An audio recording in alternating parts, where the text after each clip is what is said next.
A hornbill called Harold.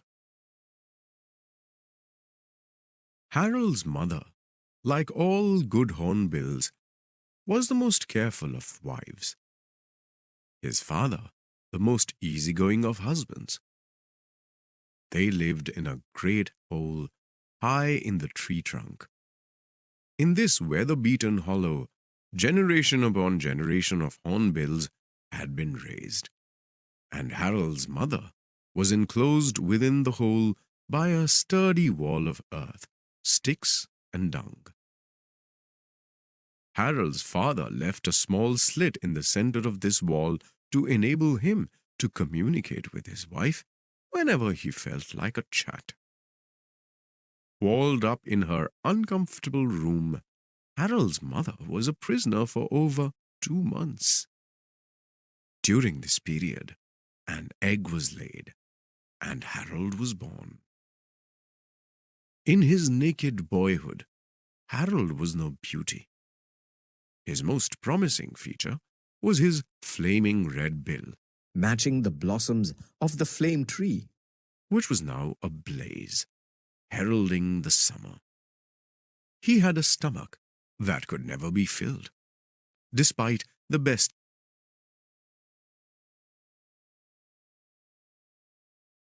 efforts of his parents, who brought him pieces of jackfruit and berries from the banyan tree. As he grew bigger, the room became more cramped, and one day his mother burst through the wall, spread out her wings, and sailed over the treetops. Her husband pretended he was glad to see her about and played with her, expressing his delight with deep gurgles and throaty chuckles. Then they repaired the wall of the nursery so that Harold would not fall out. Harold was quite happy in his cell and felt no urge for freedom.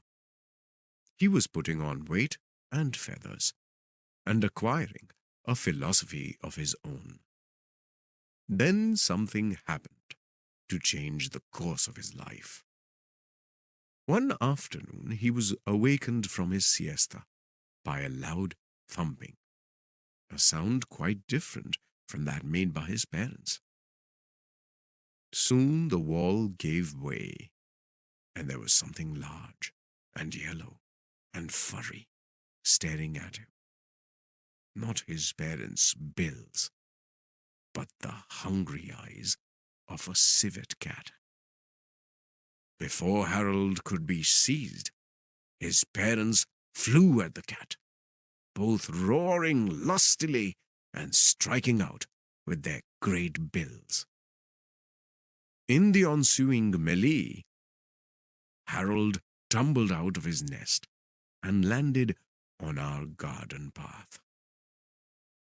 Before the cat or any predator could get to him, Grandfather had picked him up and taken him to the sanctuary of the veranda.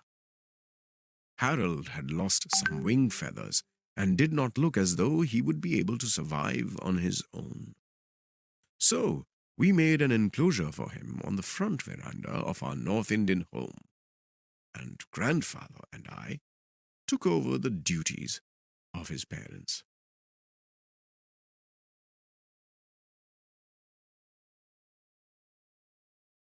Harold had a simple outlook, and once he had got over some early attacks of nerves, he began to welcome the approach of people.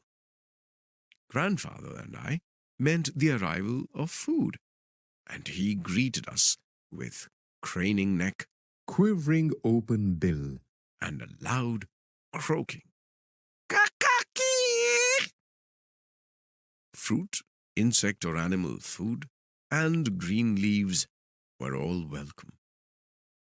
We soon dispensed with the enclosure, but Harold made no effort to go away. He had difficulty flying. In fact, he asserted his tenancy rights, at least as far as the veranda was concerned. One afternoon, a veranda tea party was suddenly and alarmingly convulsed by a flash of black and white, and noisy flapping.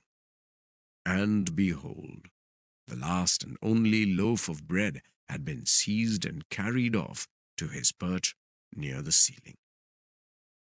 Harold was not beautiful by Hollywood standards. He had a small body and a large head. But he was good-natured and friendly, and he remained on good terms with most of the household during a lifetime of 12 years.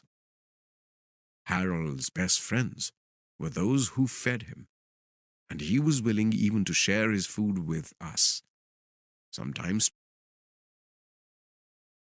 trying to feed me with his great beak. While I turned down his offers of beetles and similar delicacies, I did occasionally share a banana with him. Eating was a serious business for Harold, and if there was any delay at mealtime, he would summon me with raucous barks and vigorous bangs of his bill on the woodwork of the kitchen window. He loved bananas and dates and balls of boiled rice. I would throw him the rice balls, and he would catch them in his beak, toss them in the air, and let them drop into his open mouth. He perfected this trick of catching things, and in time I taught him to catch a tennis ball, thrown with some force from a distance of 15 yards. He would have made a great baseball catcher. Having no family, profession, or religion, Harold gave much time and thought to his personal appearance.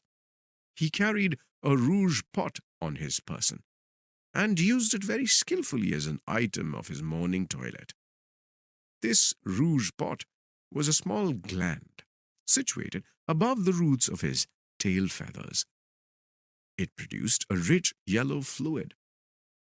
Harold would dip into his rouge pot from time to time and then rub the color over his feathers and the back of his neck. It would come off on my hands whenever I touched him. Harold would toy with anything bright or glittering, often swallowing it afterward. On one occasion, he seized a rupee coin from me, a week's pocket money in those days, and swallowed it neatly. I never saw the coin again, although I followed him about in the hope that the coin might be ejected, as were my marbles from time to time. Only once did he really misbehave. That was when he removed a lighted cigar from the hand of an American cousin who was visiting us. Harold swallowed the cigar. It was a moving experience for Harold, and an unnerving one for our guest. Although Harold never seemed to drink any water, he loved the rain. We always knew when it was going to rain, because Harold would start chuckling to himself about an hour before the first raindrops fell. This used to irritate my Aunt Ruby. She was always being caught in the rain.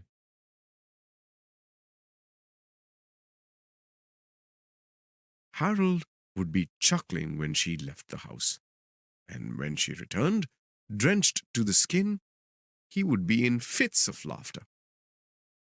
As the storm clouds gathered and gusts of wind shook the banana trees, Harold would get very excited, and his chuckle would change to an eerie whistle. Whee! Whee! He would scream, and then as the first drops of rain hit the veranda steps, and the scent of the freshened earth passed through the house, he would start roaring with pleasure. The wind swept the rain into the veranda, and Harold would spread out his wings and dance, tumbling about like a circus clown. My grandparents and I would come out on the veranda to watch him and share in his happiness. Many years later, I still miss Harold's raucous bark and the banging of his great bill.